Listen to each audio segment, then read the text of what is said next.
कुलते पुन्हा एकदा तुम्हा सर्वांचं खूप सारं स्वागत करते लाईफ कॅप्चर या माझ्या यूट्यूब चॅनलमध्ये। आता सध्या चालू लग्नाचं सीझन आणि भयंकर ऊनही तापत आहे। ह्या वर्षी आमच्या इथं लग्न कोणाचंच नाही आणि असं ठरलेलंसुद्धा होतं, कारण मागच्या वर्षी गणितचं लग्न झालं असं चालू होतं की यावर्षी कोणाचंच लग्न नाही, कोणाचंच लग्न नाही आहे। आम्हीही बहिणी जेव्हा भेटायचो तेव्हा एकच विषय निघायचा की यावर्षी कोणाचंच लग्न नाही आहे, कपडे घेतले वगैरे, त्यांचं काय करायचं वगैरे असं सुरू होतं। आणि अचानकच आमच्या भावाचं लग्न ठरलेलं आहे आणि लग्न ठरलं म्हणजे खूपच गोंधळही झाला त्याचा। अगदी काही दिवसातच त्याचं लग्न ठरलेलं आहे आणि खूप गोंधळ झाला। ते पुढे शेअर करते तुमच्यासोबत कसं झालं काय। तर अगदी फक्त तो आणि माझे मिस्टर हे दोघंजणं बघायला गेले, मुलगी पसंत पडली। काही दिवसातच तिकडचेही पाहुणे आले आणि आमच्याकडचे गेले, आम्ही बहिणीसुद्धा मुलगी बघण्यासाठी गेले आणि बस थोड्या दिवसात त्याची एंगेजमेंटच आहे। तर असं लगबगीने झालं ना की असं वाटत असं तर यावर्षी कार्यक्रम होईल आणि त्याचंही तसंच होतं। त्याला एंगेजमेंट म्हणजे लग्नच करायचं नव्हतं, काकूचंही तसंच ठरलेलं होतं की यावर्षी त्याचं लग्न करायचं नाही आहे, पण आता पुढच्या वर्षी करायचं। त्या वर्षीपासून मुलगी लक्षात ठेवायची वगैरे, बघायचं आजूबाजूला काही मुली असतील त्या लक्षात ठेवायचं असं चालू होतं। आणि तर एवढ्यातच त्यांना एक निरोप आला, नात्यातलंच आहे, मामीकडून त्यांचा निरोप आला। तर फक्त बघून घेऊ म्हणून तो बघायला गेला आणि एकदम फिक्सच झालं। असं वाटलंच नव्हतं की फिक्स होईल वगैरे काही। अगदी 8-10 दिवसातच ना त्याचं पूर्ण म्हणजे फिक्स होऊन गेलं। तो बघायला गेला, नंतर आम्ही गेले, तिकडचे पाहुणे आले, परत आमचे पाहुणे गेले आणि डायरेक्ट एंगेजमेंटच काढलेली आहे। म्हणजे खूपच गोंधळ झाला आणि तोही खूप चिडचिड करत होता की मला यावर्षी लग्न करायचं नाही, डायरेक्ट फिक्स केलं तुम्ही, असं केलं तसं केलं। म्हणजे मुलगी नापसंत नाही आहे असं नाही म्हणायचं नव्हतं त्याला, पण लग्न त्याला यावर्षी करायचं नाही आहे तर त्याचं म्हणायचं होतं पुढच्याच वर्षी लग्न करू, पुढच्याच वर्षी सर्व करू। पण म्हणतात ना, जे नशिबात असतं ते होत असतं आणि वेळ आली ना की सर्व गोष्टी होत असतात। तसं त्याचंही झालं, वेळ आली आणि त्याला मुलगी पसंत पडली आणि सर्व गोष्टी व्यवस्थित झालेल्या आहे आणि आता एंगेजमेंट आहे त्याची। त्याआधी काय काय गोंधळ झाला आणि कसं झालं हे तुमच्यासोबत शेअर करते। चला तर मग व्हिडिओला सुरुवात करूया। सर्वात आधी दाखवते तुम्हाला माझी वहिनी। तर ही आहे माझी वहिनी, कशी वाटली मला कमेंटमध्ये नक्की सांगा। तर हे त्यांचे काही फोटो आहेत जे आधी त्यांनी आम्हाला पाठवलेले होते। त्यानंतर आम्ही बहिणी जेव्हा त्यांना भेटायला गेलो तेव्हा त्यांच्यासोबत काही फोटो वगैरे क्लिक केले, तेही फोटो मी तुमच्यासोबत शेअर करत आहे। आणि आम्ही आल्यानंतर 2-3 दिवसातच त्यांच्याकडूनचे जे पाहुणे आहेत ते आता मुलाचं घरदार वगैरे आणि बाकीचं जे गोष्टी राहतात ना ते बघण्यासाठी आलेले आहेत। तर त्याची तयारी चालू आहे। तर आज मी काकूकडे आलेली आहे आणि काकूंचं बाकीचं वरण भात वगैरे हे जे कुकर वगैरे जे बाकीचं सामान होतं ना स्वयंपाकाचं ते त्यांनी केलेलं होतं। सोबतच मामी वगैरेही आलेले होते त्यांच्या मदतीला। तर आता मी जे बाकीचं उरलेलं जसं सलाद वगैरेचं कणिक मळणे वगैरे हे जे कामं होते ते म्हटलं चला करून घेते। तर सर्वात आधी मी सलाद बनवायला घेतलं। तर सलादमध्ये सर्वात आधी आता कांद्याचं सीजन आहे, कांद्याची पात सर्वात जास्त मिळते म्हणून म्हटलं चला कांद्याची पात कापते। पण तो कांदा एवढा तिखट होता ना की डायरेक्ट डोळ्यातून आसू येत होते। तरी कशी तरी मी ती कांद्याची पात कापली। त्यानंतर बाकीचं जे सलादचं सामान होतं तेही कापून घेतलं, सोबत कणिक वगैरेही मळून घेतली। मुलींकडून असा निरोप आलेला होता की 20-25 माणसं जे आहेत ते बघण्यासाठी येणार आहेत। सोबत आमच्या गावावरील माझे पप्पा, मोठे भाऊ वगैरे ते आहेत, त्यांनाही बोलवून घेतलेलं आहे। कारण काका जे आहे ते इथं राहतात आमच्या शेजारी शिवरला अकोल्यामध्ये, पण बाकीची फॅमिली आमची ते गावातच राहते म्हणून त्यांनाही बोलवून घेतलं। कारण इकडचे माणसं येतील तर इकडचे आमच्याकडचे माणसं हवेत बघण्यासाठी म्हणून सर्व जे पाहुणे आहे सोबतच गावामध्येच आमच्या दुसऱ्या आत्या वगैरे राहतात, तर ते दादा वगैरे सर्व पुरुष मंडळींना इथं बोलवण्यात आलेलं आहे। तसं त्या निमित्ताने आता 20-25 माणसं तिकडचे येतील, बाकी आमचे फॅमिली, बाकी आमचे घरचे जे माणसं वगैरे येणार आहेत ते सर्व, असं सर्वांचा मिळून इथं कम से कम 40-50 जणांचा स्वयंपाक जे आहे इथं बनवण्यात येत आहे।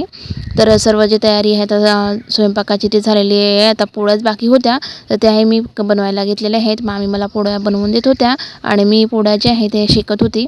आमचं ते चालूच होतं। तर तोच पाहुणे मंडळींची लगबग सुरू झाली यायला।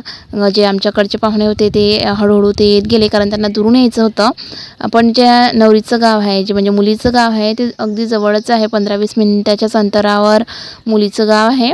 तर गावाचं नाव म्हटलं तर अन्वी मिर्झापूर आहे. तर अकोल्याच्या जवळच हे गाव आहे. तर तिथून ते पाहुणे मंडळी येणार होते. तर त्यांना 15-20 मिनटंच लागतात पोहोचायला. तर आमचं ही तयारी त्यांच्या यायच्या आधी झाली पाहिजे असं आमचं चालू होतं. तर म्हणून आम्ही झटपट घाईघाईत जे आहे ते तयारी करत आहेत. आता आमची सर्व स्वयंपाकाची तयारी झालेली आहे. पूर्ण जे स्वयंपाक होता तो आता इथं रेडी आहे. फक्त पोळ्याच बनवायच्या बाकी, त्याही अर्ध्या चालू आहेत, अर्ध्या बनवण्यात चालू आहे. तोच पाहुणे वगैरे पोहोचलेत. आणि इकडे आमचा भाऊ म्हणजेच शुभम हाही आता रेडी झालेला आहे. तर काकांनी आधी ठरवलेलं होतं की शुभमचं लग्न करायचं नाही. शुभमचंही तसंच ठरलेलं होतं की मला यावर्षी लग्न करायचं नाही आहे, पुढच्या वर्षी लग्न करू. पण मुलगी लक्षात ठेवायची वगैरे जसं मी तुम्हाला आधी सांगितलं तसं त्यांचं चालू होतं. निरोपाला म्हणून ते बघण्यासाठी गेले आणि योग जुळून आले. तर लग्न त्याचं इथं ठरत आहे. पाहुणे मंडळी आलेले आहेत.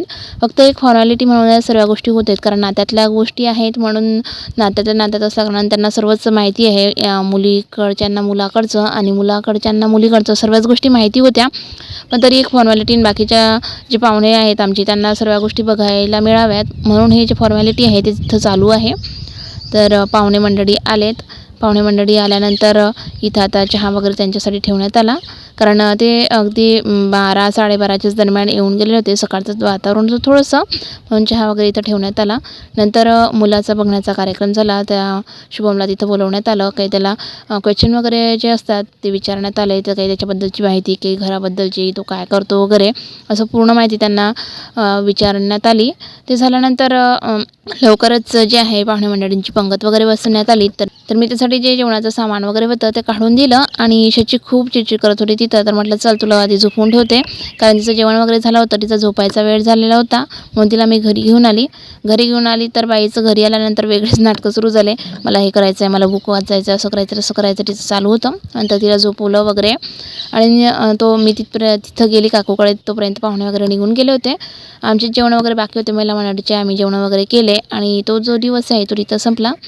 मुलीकडच्या पाहुण्यांना सर्व गोष्टी पसंत पडल्या आहेत. आता त्यांनी आमच्याकडचे म्हणजे पुरुष मंडळी वगैरे आहेत त्यांना बोलवलेलं आहे. तर त्यासाठी आता इथं माझे जे सासरे आहेत मामाजी, त्यांची आता इथे तयारी सुरू आहे. ते हेअरकट वगैरे करून आलेले आहेत. तर बोलले चल मला मेहंदी वगैरे लावून दे. शचीला दिसलं मी मेहंदी लावते तर ती चालेल, मी लावते असं तिचं सुरू आहे. तर ती आता आपाजींना मेहंदी लावत होती. तर मामाजींची मेहंदी वगैरे लावून झाली. ते थोडे फ्रेशच होत आहेत. तोपर्यंतच माझे पप्पा वगैरे सर्व जे पाहुणे आहेत तेही आलेले आहेत, कारण आज त्यांना मुलीकडे जायचं आहे सर्वांना.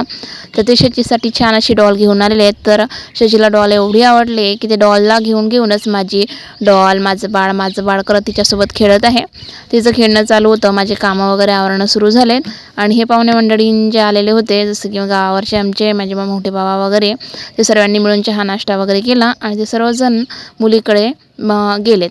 आणि तिकडेही त्यांचं चहा पाणी नाश्ता जेवण वगैरे सर्व गोष्टी झाल्यात आणि लवकरच मुली दाखवण्याचा कार्यक्रम झाला. मुलगीला बघितलं वगैरे सर्वांनी आणि ते घरी आले. तर सर्वांना एकच विषय होता की मुलगी वगैरे छान आहे, सर्वांना पसंत पडली. आणि इवन म्हणजे ना ते डायरेक्ट सर्व गोष्टी फिक्सच करून आले की आता सर्व झालं ठीक आहे बुवा, आता यावर्षी लग्न नाही करायचं पण मग कुंकू करून घ्यायचं असं त्यांचं ठरलं. तर कुंकाची तारीख वगैरे ते काढून आलेत आणि मग लग्न ठरलं. म्हणून ह्या निमित्तानं त्यांनी तिकडून दोरीही पाठवलेली आहे. तर आता मी इथं आलेली आहे काकूकडे. तर बघा आपण बघू शकता छान अशी शिदोरी त्यांनी पाठवलेली आहे. पक्क झाल्याची ही जी शिदोरी आहे ही इथं आलेली आहे.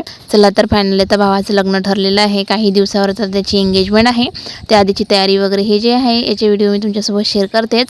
पण आमचा भाऊ जो आहे ना तो काही खुश नाही आहे. म्हणजे खुश म्हटलं तर त्याला मुलगीमध्ये काही प्रॉब्लेम नाही आहे, पण त्याला प्रॉब्लेम असा होता की एवढ्या लवकर एंगेजमेंट काढली. आता एवढं दिवस ते लग्न तर आपल्याला पुढच्याच वर्षी करायचं आहे. मग इथल्या लवकर एंगेजमेंट वगैरे कशाला करायची, शेवटी एंगेजमेंट केली असती, तिथून काही दिवस राहिले असते वगैरे असं त्याचं चालू होतं. पण सर्वांचं म्हणणं झालं की आता ठरलेलंच आहे आणि मुलीकडच्यांना ही भीती असते ना की जर दुसरी मुलगी वगैरे जर यांना निरोप आला तर वगैरे आपलं लग्न जे आहे ते कॅन्सल होईल वगैरे असं खूप काही गोष्टी असतात.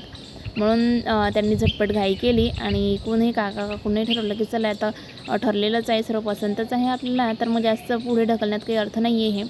आणि आता अधिक महिना येणार आहे. अधिक महिन्याच्यानी परत तिथी वगैरे नसतात लग्नाच्या एंगेजमेंटच्या वगैरे. म्हणून त्यांनी अगदी काही दिवसातच जे आहे आता एंगेजमेंट काढलेली आहे. आणि नंतर बाकी गोष्टी म्हटलं तर काकूंनाही पुढे फिरायला जायचं आहे. त्यामुळे त्यांनी ठरलं की तिकडे अजून 8-10 दिवस जातील. मग नंतर अधिक महिन्याचा आणि नंतर मग पावसाळा सुरू होतो. पावसाळ्याच्या आधी सर्व गोष्टी केल्या त्या बऱ्या, कारण आता जे मुलगी आहे ते गावामध्ये राहतात आणि गावामध्ये पावसाच्या हिशोबाने कसं हॉल वगैरे ह्या गोष्टी नसतात आणि अरेंजमेंटची थोडी हाल होतात, म्हणून त्यांनी लवकरच जे आहे ते एंगेजमेंट ठरवली. भाऊचं थोडं कुरकुर चालू होतं, पण सर्वांनी त्याला समजवलं की जाऊ दे, करून घे लग्न, काय होतं आहे, एंगेजमेंटच सर करायची आपल्याला, आता सर्व ठरलेलंच आहे, तुला मुलगी पसंत नाही का? तर म्हणत होता नाही मला मुलगी पसंत आहे, पण शेवटी फायनली त्याने आता ठरवलेलं आहे. याबद्दलचे बाकीचे व्हिडिओज वगैरे आहेत, जसं की त्याची एंगेजमेंटची शॉपिंग वगैरे बाकी सर्व ज्या गोष्टी आहेत त्या पुढे मी तुमच्यासोबत शेअर करतेच. तर मग चला पुन्हा भेटे तुमच्यासोबत असेच एका नवीन व्हिडिओसोबत. तोपर्यंत बाय बाय.